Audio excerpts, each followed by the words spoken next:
back. It's good to see you. Yes, I could not do you justice with an introduction. You've done a lot of things. Would you kind of tell the listeners kind of who you are and what you do in business? sure. So I am 66 years old. I've been coaching since I was since 2000. So that's like going into my 24th year of business consulting and coaching Wow. as a self-employed person. The 10 years before that, I was with a firm that we did consulting, training, and financing for small businesses. So not a whole lot different than, but I mean, everything keeps evolving. And then before that, got myself an MBA from USC entrepreneur program. And Scott, what I was really passionate about when I was in the entrepreneur program at USC, and it's one of the top schools in the country teaching entrepreneurship, Right. but was a subject that was not really well covered or regarded, and that was family businesses, because my family grew a very large men's clothing business, and employed a couple of thousand people. And these were private label suits back in the day when men like you and I wore suits to work every day. Every day. They had a gangbuster business started in the early 1900s, and they shut it down in 1986, but it was enormously successful. And they actually had sold it previously. So, you know, I just grew up never working in that business, but always feeling like I was a that I benefited from the success of my grandfather and his brothers, and then my father was in the business. So there was a lot that was passed down, some monetary rewards that was passed down that gave me a certain amount of freedom. And that freedom allowed me at the age of 20 to move to California and start doing work that I thought was going to be helpful to others. So I was really focused on justice kind of work, social justice, economic justice, Hmm. human justice. And that led to me looking at small businesses and saying, like, if I could just wrap my arms around small businesses and help them one at a time get better, especially family businesses that are transitioning from one generation to the next, then I will have done my part in paying back to society. And I can also do well while doing it. And that's my story. Wow, that's a great story. Um, it's fun to have come from an entrepreneurial family. I don't have that background. My dad was in sales, and we never had any business owners. So I'm kind of the first one to plow that ground, which is also fun. But it's nice to be able to stand on the shoulders of those that came before you, and then take this thing to another level. There's a term that you've used, disruptive successor. That's your Yes. podcast name, and Yep. you have a book by that title. What Correct. is a disruptor successor? So let's break it down. So, uh, disruptive can also oftentimes in people's minds think like that's really destructive, but it's not destructive successor. It's a successor is a next generation leader in a family business that are succeeding the founder or the prior generation, and disruptive because if they're going to take the business to scale higher, they're going to have to disrupt the way things are. And if the current generation, the predecessor of the of the disruptive successor, is in place, they might be concerned that, oh, my kid is going to Johnny's going to bet the farm, or he's going to leverage us, or he's going to get into debt, or he's going to expand into new markets or new products or hire wrong people. I mean, there's lots of things that you're afraid of. But, as more family members come into the business, then there's more mouths to feed at a significant level and more risk to take. And Right. so you've got to disrupt the status quo, because what got you here isn't going to get you to the next level. So you have to be somewhat disruptive. You have to be disruptive around technology, right? Because probably the preceding generation didn't use technology to grow the business.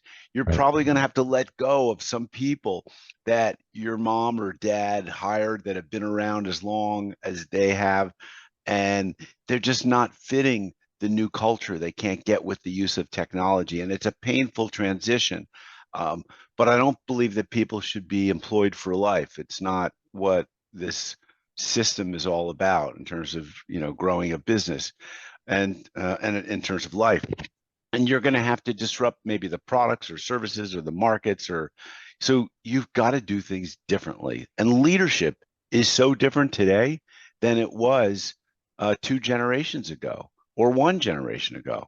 You've got to disrupt, and you've got to do things differently. So how long have you been working with that premise, the disruptive successor? So I wrote the book in 2020, launched it in during the pandemic at like December 2020. That's when I launched my podcast at the same time. I figured it would be a good brand extension. Um, I've had some pushback. I have a partner in life, a woman who is a business owner, small business owner, um, makes a very good living. Her daughter's in the business. She thinks the concept of disruptive successor is a horrible idea. She thinks it's a horrible concept. So I've had pushback from those who love me and are near and dear to me. But I wrote the book, Scott, because I looked at the audience of people that I was serving for a long period of time. At that time, I was heading into like my 5th or 6th year with a client who's still been with me now for 8 years and has Wow. scaled from 1.5 million to 17.5 million during those 8 years, and is highly profitable. and and I just said, God, most of my really better clients were the sons of a father or the daughters of a father or mother. And I love working with these people because they're young, they want to learn, they have an appetite for growth, and they're not your everyday next generation person. They're not entitled, they're not expecting things to be handed to them. They are a go out and get them, which, it's rare to find the entrepreneur in that next generation, right? It's Right. not, it's, I don't know, maybe it's rare for you to be an entrepreneur where none of your parents were before that, but your dad was in sales. You got to be fairly self-driving, Mhm. self-disciplined, because usually you're on commission, so that Mhm. that mindset uh, passes down to the next generation. But a lot of small businesses, like, they aren't going to make it because the driving champion of that business was a parent, and the next generation doesn't have that hunger. And so I look for clients that were only modestly successful, and the next generation leader says, "Wow, we this is incredible platform. Could really take this to the next level." What are some examples of just some disruption that you've seen with your clients? Um, so the client that I was just referring to, the one who grew from 1.5 million to 17.5 million. So some of the disruptive things that have happened most recently is he had to kind of fire his brother and his brother is kind of a founder, kind of contributed a lot to the value and the growth of the business, but there was friction there. And the older brother, who was the CEO, who was leading the charge, felt like he was constantly getting resistance from the younger brother, who said, you can't do this. And the older brother has a vision that's beyond beyond ordinary, extraordinary, and is stressful to some of the people. But it's that drive and it's that enthusiasm that keeps everyone going. And that's what's lifted this business. It's about vision, about having a huge, big, hairy, audacious goal. Yep. So that's been very disruptive. And, you know, before, when they were working together and everything was good, they had to get rid of one of the employees who their dad had hired and had been with the company for, gosh, 25 years. Ooh. He just couldn't get with the program anymore. And he wanted to do things his own way. And that was a problem. Those are And it that's takes a disruptive. really strong vision to be able to drive someone to take those actions. Really strong determination and vision. And as far as like with the brother or with the older um, aging out employee, a determination to make it so that it's positive, it's win-win. It's not like, hey, you don't fit anymore, bye-bye.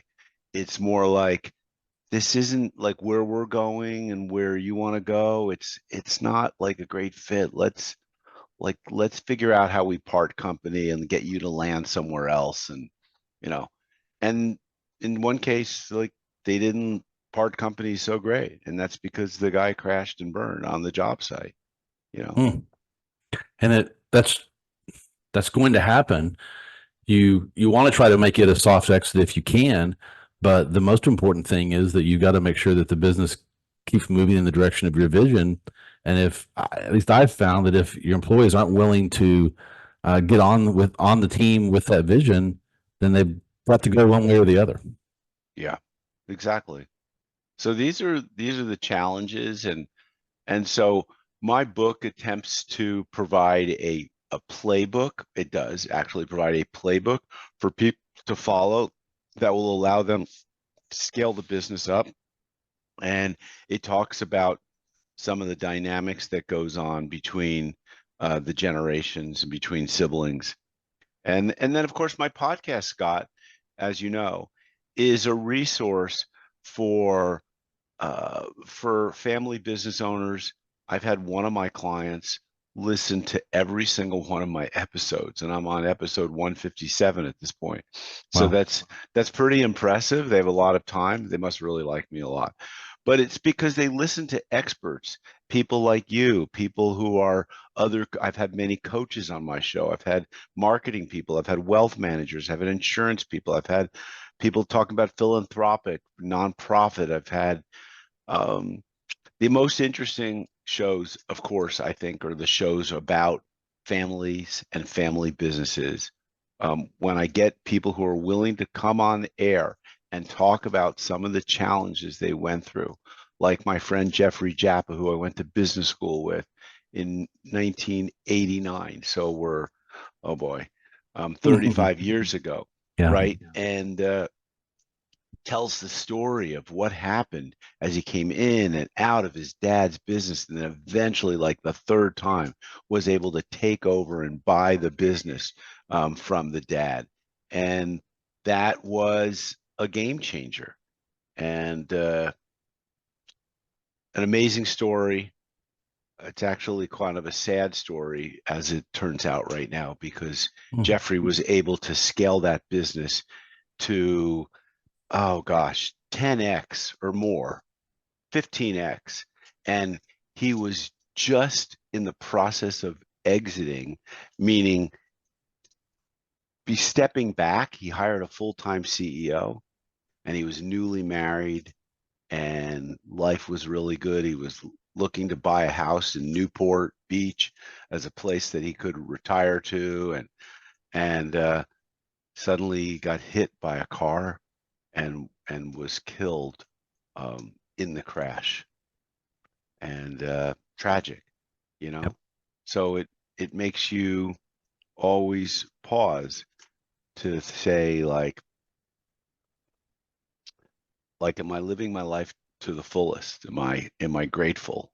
And I was listening to an Instagram post. I think it was Neil deGrasse Tyson, Mhm. who's quite the philosopher, Right. physicist, spiritualist, faith, whatever member. And he was talking all about a dog and how a dog's life is like a week in our life is a day in a dog's life, because they live not as long, and they're happy to see you, and they're eager to play with you when you come home, and they want to, they're loyal and they're loving. And he just went into all the attributes, and he's like, why can't we live, and don't we live our lives like the way dogs live their lives? Happy, grateful, you know, Mm. faithful that that and loyal, and knowing that our owner is going to come back and take care of us and be with us. Hey there, it's Scott Reed, cutting in for a quick moment. If you're enjoying the podcast and finding value in our discussions, you're going to love the Access Plan. It's designed for entrepreneurs like you, offering unlimited legal advice without the worry of high hourly fees. With the Access Plan, you can get the legal support you need at a flat monthly rate so you can focus on growing your business with confidence. Head over to reblaw.com/access to learn more and join Access now and get busy shatterproofing your business. Now let's get back to our amazing guest. Yeah, and so many small business owners, we're so busy being busy with our businesses that we forget to live. Um, I was in a minor collision yesterday, and it was very minor, but even that, you start thinking about, well, just a couple of different things could have happened there, and it could have been tragic. Um, you know, am I living to my full potential? Am I doing everything I want to be doing? Am I doing things I don't want to be doing and need to make some changes? And that's one of the great things about the entrepreneurial journey, from my perspective, is that we really get to design our business and life the way we want them to be. And if you're listening and you haven't done that, if you feel trapped in some business that you don't like, make a change. It does not have to be the way it is. You can make things different, have a different vision, and you can go a different direction and do different things. I had the pleasure of working with the Ziegler family and helping them build the next generation of that company. And it's very different now than when Zig was running it, but it's still a great company. But Tom had a different vision. He was a different person, but he knew he wanted to carry on his father's legacy. And so he's done so, leveraging technology and doing it in a much smaller footprint as far as employees and things, but has been able to spread across the world in a really big way, and been disruptive. And it's so fun to be a part of those kind of journeys. You have a coaching program. Similarly, by the way, I had a guest on my show whose name was Amanda Holmes. She is the daughter of Chet Holmes. And Chet Holmes, it was a master teacher, wrote a book called The Ultimate Sales Machine. Yes. But it was really an ultimate, like, how to run your business kind of a manual. Yep. Some people would say it was a top 10, business book Ever. And she's the CEO of his company. He passed away a number of years ago, and she was in her early 20s inheriting this business and going like, I could do something with this. I'm driven to. I talked to her one time. Yeah, The Ultimate Sales Machine is the first book that my first business coach had me read. I've read it 3 or 4 times since, and we use large portions of what he does in our daily business. It was a huge book for me. Yeah, yeah, game changer. And I didn't get it till after Chet was gone. But a great example of another generational business and how she's been able to carry on, and in some really cool ways. They do some really cool stuff. You and I talked just a little bit kind of in the pre-show. As a small business owner, you can kind of be on an island. You can feel alone. You can get in a bad place. Sometimes business isn't great. Sometimes you're in a down cycle, in a valley. What do you rely on? Do you have any kind of faith that supports you during those times? Yeah. So I think everyone probably has their own unique relationship with faith. Mine is that of a spiritual person. And obviously, as a spiritual person, I get my faith and connection partly through nature, being outside, being in the sun, being able to hike or bike or walk, or just being able to look and walk around. I have a cactus garden in my yard. I have, palm trees, lots of landscaping. That to me is the quickest way to connect with nature. But the other thing that's always been important for me and has been present throughout my coaching career and consulting career, going back 30 plus years, is yoga has been super important, because it's both a meditation, it's spiritual, it's a reconnection back to my body and to my mind. And I think, meditation similarly could have the same benefit. I've incorporated my meditation into yoga, but I think that, and I've been a long distance cyclist for many years, not so much lately because of where I'm living, but you get out on the road and you're in nature and you're just looking at out here in Santa Monica mountains in California, you're looking Yeah. at, mountains, hills, the ocean, there's fog, there's beaches, it's pretty amazing. And so I swear by nature, spirit, meditation, yoga, physical exercise, and you don't have to have it as beautiful as we have it in California to still benefit from some of those same practices. Yeah, you mentioned cycling. I was a cyclist, and I see my bikes every day, but I haven't been on them in about 5 years. What stopped you from riding? I started having some aches and pains, and it was slowing me down. Yeah, But I moved from the suburbs where there were bike lanes and mountains, more into the city to have more of a life with my current partner, yeah. and that is mostly what has prevented me from being out there. Yeah, my wife never liked me doing it. She always felt like it was dangerous, which she was right to some degree. Mm-hmm. And so I kind of just put it away. I used to for 5 years in a row. I went to Wichita Falls and did the Hotter Than Hell ride, and loved it. Loved being out, like you said, just in nature and seeing all of God's creation. And then it's also a good social event.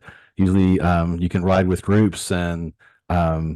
You carry on conversations and kind of build some community. And I do miss Yeah, that. yeah, me too. Yeah, it's amazing.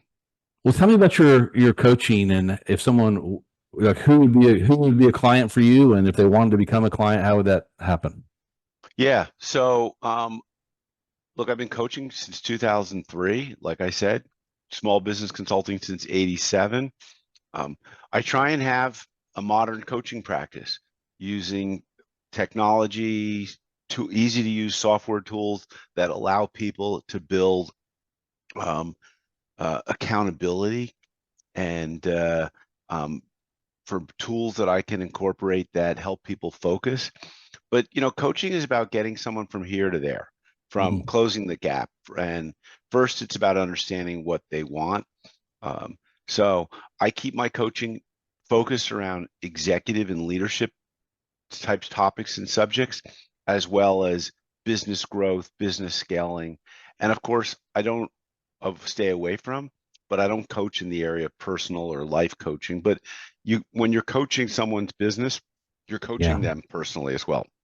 sure. And my goal, obviously people can go to my website, thegoldhillgroup.com, and they can find out about some of the service offerings. They're fairly narrow. They're one-on-one and they're team. At some point, I might open up cohorts or masterminds again, but I don't have them right now. But they're also fairly flexible. It's not a structured curriculum that's cookie cutter. I have tools that I find are useful in almost every business, but I deliver them out in a very bespoke way so that it works for people. Some people are readers, Scott. I might recommend lots of books. Some people are not readers. I won't recommend books to them. Yeah. That kind of leads me to my next question. What would be some good resources or tools that you would recommend to the listeners? So I think what's really important is to match the tool and like the book to where you're at in the stage of your business. And so I'll just start with some books. If you're a small mom and pop, and maybe it's 10 or 15 or 20 or fewer employees, and you find that you're the chief cook and bottle washer, the classic book was Michael Gerber's The E-Myth. A lot of people have read it. A lot of people have never heard of it. Mhm. That book, I've given out many copies of another book, which was tied in with my coaching practice, and it was called Becoming a Strategic Business Owner. and it is more of a nuts and bolts of how do you become that strategic thinker to Michael Gerber's story. Right. There are more sophisticated books that I found useful. Gino Wickman has come out with books in the EOS, which are called Traction and Get a Grip. And then there's How to Be a Boss or How to Be a Great Boss. And there's a few other books that are helpful for another type of business. And Vern Harnish, who wrote the book Rockefeller Habits, Mastering the Rockefeller Habits, and then wrote a book called Scaling Up, How a Few Companies Make It and Why the Rest Don't. That's a more sophisticated, higher level book. So those are 3 levels of books. Right. And then I have tools, some of which you can download for free on my website, the disruptivesuccessor.com. And these tools, like my Vital Few and Trivial Many, which is basically practicing the art of delegating and elevating or doing what you love and delegating the other things away. This is probably the most critical tool, or the silver bullet tool in my toolkit, which is getting people to focus on their vital few things that they're really great at, that they love doing and would do over and over and over again, because those are their money-making talents, and figuring out how to delegate, delete, downshift, destroy, reduce the frequency of these other tasks, and hire away for those tasks. Wow. Yeah. So if there's things you're doing now that you don't like, find a way to automate them, delegate them, or hire them so you don't have to do them anymore. I love that, Jonathan. So what's next for you? What's coming up? Well, my life has become really pretty magical. I spent 6 months in Los Angeles during the winter months when the weather's still pretty nice here. And I'm 6 months in the beaches of New York, Eastern Long Island, from May to October. And so organizing my business to suit my life and lifestyle is not been a challenge, but keeping it going and figuring out, how do you do lead generation when you're on 2 different coasts, and, are you trying to build local clients in both places, and how do you work that? And so I'm noodling through that. And in about 6 weeks, I'm going to the Caribbean for 3 weeks. So can't complain as long as I have good internet connection and, have great clients to really provide massive value to, then I'm thrilled. Wow. So Jonathan, where should people reach out to you if they want to get in touch with you? Yeah, the best thing I'd say is go to my website, thegoldhillgroup.com. Okay. From there you can download a chapter of my book. You can book a complimentary strategy session, or just are we a fit call with each other. Of course, if you want to go to LinkedIn, Jonathan Goldhill. I think I'm the only, maybe one other, but Jonathan Goldhill, LinkedIn, author of Disruptive Successor, business coach, scaling up, family business coach. Hit me up on LinkedIn. We do a lot of posting there. Jonathan, thank you so much for coming on the show. It's been great to talk to you again. I hope the listeners have enjoyed it and gotten some really good value from it.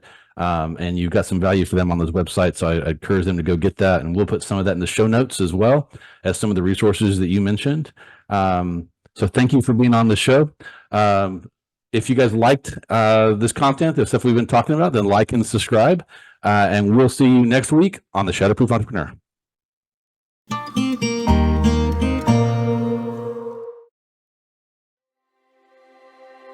This podcast is for informational purposes only and should not be taken as professional advice. While I'm your host, Scott Reeb, and a lawyer, I'm not your lawyer, and this podcast does not establish an attorney-client relationship.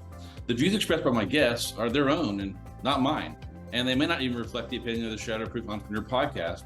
So we strive to provide valuable and accurate content, but we make no representations as to the accuracy, completeness, or suitability of any information to your particular situation, and won't be liable for any errors or omissions for the application of them. Always consult a professional or in the respective area that we've discussed before making any personal or business decisions.